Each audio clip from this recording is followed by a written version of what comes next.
Hello friends, welcome to Kumari தென்றல்.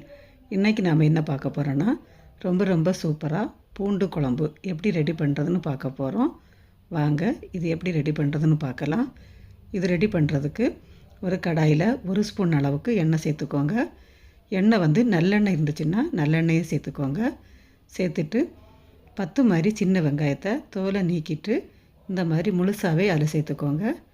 அப்புறமா இது கூட 10லேருந்து 15 மாதிரி பூண்டு அதையும் தோலை நீக்கிட்டு இதில் சேர்த்துட்டு, இது கூட 1 ஸ்பூன் மிளகு, அப்புறமா 1 ஸ்பூன் சீரகம், அப்புறமா அரை ஸ்பூன் அளவுக்கு வெந்தயம் சேர்த்துக்கோங்க. இது கூட கொஞ்சமாக கருவேப்பிலை இவ்வளவும் சேர்த்துட்டு, இது வந்து வெங்காயமும் பூண்டும் நல்லா வதங்கி வரணும். அது வரைக்கும் இதை வதக்கி விட்டுக்கோங்க. மீடியம் ஃப்ளேமில் வச்சு இதை வதக்கி விட்டுக்கோங்க. வெங்காயமும் பூண்டும் இந்த மாதிரி லைட்டாக கலர் சேஞ்ச் ஆகி வந்ததுக்கப்புறமா இதில் மீடியம் சைஸில் 2 தக்காளியை இந்த மாதிரி பொடிசாக கட் பண்ணிவிட்டு சேர்த்துக்கோங்க. இப்போது இந்த தக்காளி சீக்கிரமாக வதங்குறதுக்காக ஒரு அரை ஸ்பூன் அளவுக்கு மட்டும் இப்போ உப்பு சேர்த்துடலாம். சேர்த்துட்டு இந்த தக்காளி லைட்டாக வதங்கி வரணும். அது வரைக்கும் வதக்கி விட்டுடலாம்.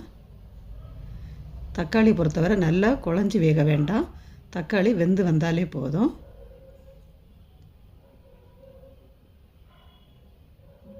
இப்போ பாருங்கள், இந்த அளவுக்கு தக்காளி வெந்தாலே போதும். இப்போ ஸ்டவ்வை ஆஃப் பண்ணிவிட்டு இதை ஆற விட்டுக்கோங்க. இது நல்லா ஆறி வந்ததுக்கப்புறமா மிக்ஸி ஜாருக்கு மாற்றிடலாம். இந்த மாதிரி எல்லாம் சேர்த்ததுக்கப்புறமா ஃபஸ்ட்டில் தண்ணி எதுவுமே சேர்க்காம இதை வந்து நைஸாக அரைச்சி எடுத்துக்கோங்க. இப்போ இந்த மாதிரி அரைச்சி எடுத்ததுக்கப்புறமா இதில் கொஞ்சமாக தண்ணி சேர்த்து எந்த அளவுக்கு நைஸாக அரைக்க முடியுமோ அந்த அளவுக்கு நைஸாக அரைச்சி எடுத்து வச்சுக்கோங்க. பாருங்கள், இந்த மாதிரி. இப்போ இது இருக்கட்டும். இப்போ ஒரு கடாயில் 3 ஸ்பூன் அளவுக்கு நல்லெண்ணெய் சேர்த்துக்கோங்க.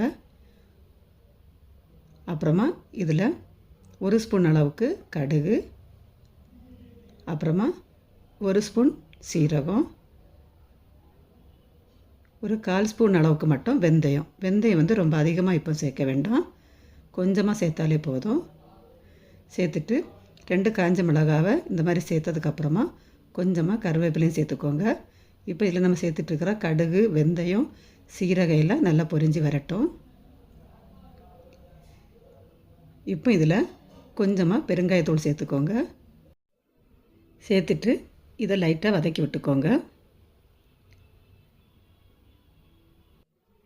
இப்போ இந்த டைமில் 1/4 kg சின்ன வெங்காயத்தை தோலை நீக்கிட்டு இந்த மாதிரி முழுசாகவே சேர்த்துக்கோங்க. இந்த குழம்பை பொறுத்தவரை சின்ன வெங்காயம் மட்டும்தான் சேர்க்கணும். பெரிய வெங்காயம் சேர்த்தா டேஸ்ட் வந்து வராது. அதனால் சின்ன வெங்காயம் மட்டுமே இதில் யூஸ் பண்ணிக்கோங்க. அப்புறமா 1/4 kg மாதிரி பூண்டு இதையும் தோலை நீக்கிட்டு முழுசாகவே சேர்த்துக்கோங்க. சேர்த்துட்டு இப்போ இந்த வெங்காயமும் பூண்டும் நல்லா வதங்கி வரணும். நல்லா கலர் சேஞ்ச் ஆகி வரது வரைக்கும் இதை நம்ம வதக்கி எடுத்துடலாம்.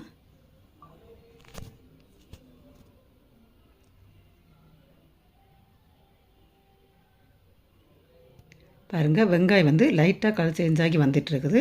இன்னும் கொஞ்சம் நமக்கு வதங்கி வரணும்.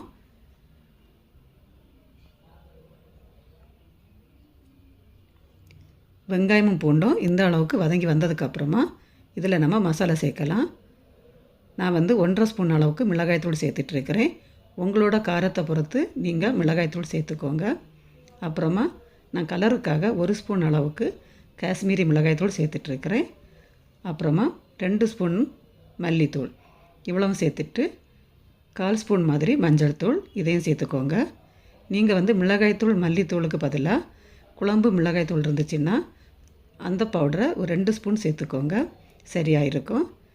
இப்போ இந்த மசாலாவோட பச்சை வாசனை போகிறது வரைக்கும் 1 நிமிஷத்துக்கு இதை நல்லா இந்த எண்ணெயிலேயே வதக்கி விட்டுக்கோங்க.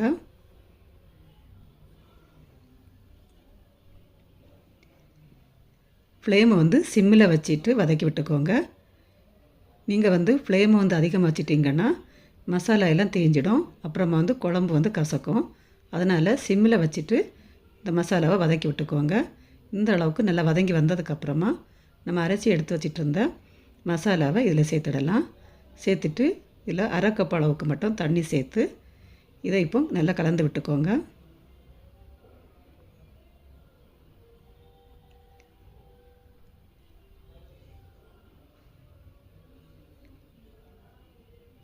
இந்த மாதிரி நல்லா கலந்து விட்டதுக்கப்புறமா நல்லா எண்ணெய் பிரிஞ்சு வர்றது வரைக்கும் 2லேருந்து 3 நிமிஷத்துக்கு இதை வேக விடலாம்.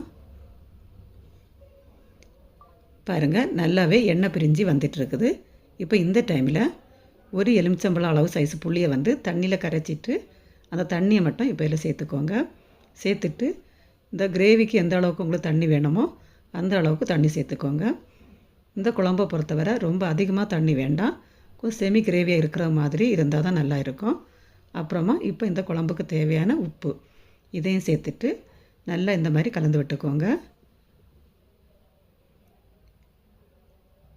நம்ம உப்பை பொறுத்தவரை முதல்ல வந்து வெங்காயமும் பூண்டை வதக்கும் போது கொஞ்சமாக தான் உப்பு சேர்த்துட்டு இருந்தோம், அதனால் செக் பண்ணிவிட்டு இப்போ சேர்த்துக்கோங்க.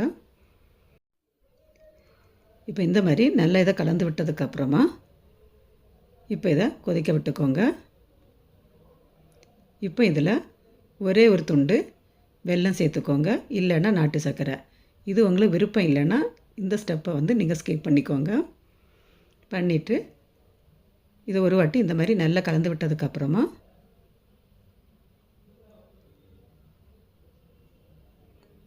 இப்போ மூடி போட்டு மீடியம் ஃப்ளேமில் வச்சு 10லேருந்து 15 நிமிஷத்துக்கு இதை வேக விட்டுடலாம்.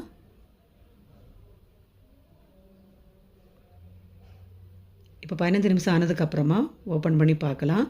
பாருங்கள், எண்ணெயெல்லாம் பிரிஞ்சு எவ்வளவு சூப்பராக பூண்டு குழம்பு ரெடி ஆகிட்டு இருக்குது. நீங்களும் இதே மாதிரி ட்ரை பண்ணி பார்த்து எப்படி வந்துச்சுன்னு உங்களோட ஃபீட்பேக்கை கமெண்டில் சொல்லுங்கள். நீங்கள் இன்னும் நம்ம சேனலை சப்ஸ்கிரைப் பண்ணலைன்னா குமரி தென்றல் சேனலை சப்ஸ்கிரைப் பண்ணிக்கோங்க. மீண்டும் இன்னொரு ரெசிபியோடு உங்களை சந்திக்கிறேன். நன்றி, வணக்கம்.